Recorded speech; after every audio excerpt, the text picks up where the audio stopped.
Nandito po kami sa American Gold Star Manor upang talakayin ang garden improvement. Kung merong home improvement, garden improvement. Palagay mo ba, Mr. Manny, ilang araw natin gagawin tong garden, itong napakasukal na ito? Sa tingin ko, abutin tayo ng mga 3 araw dito bago natin magawa to. Sa dami ng basura, damo, ligaw na dahon, tsaka yung abukado na yan ang nagpaparumi ng gusto. Kaya kailangan putulin na rin natin yan. At ito na mga gasibo na ito, ano ba ang ating pwedeng gawin dyan? 2 bagay pwede natin gawin dyan. Pwede natin gibain, gumawa tayo ng panibago. O pwede nang i-reinforce natin at baguhin lang natin konting pintura, pwede na yan. Okay. Itong mga halaman na ito medyo masukal din at siguro medyo tabasin natin para maging malinis tong lugar na ito. Mukhang pinagbabahayan na ng ahas to. Oo nga, at kinakailangan mag-ingat din dahil baka tayo matuklaw pa ng ahas dito. Okay.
Dito po nagtatapos ang Garden Improvement Project.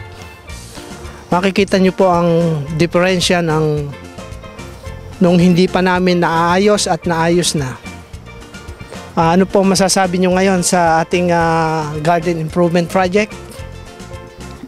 Ang masasabi ko ay maganda ang kinalabasan ng aming project na ito. Medyo natanggal na namin yung mga damo na sobrang dami. Maliwanag na ngayon.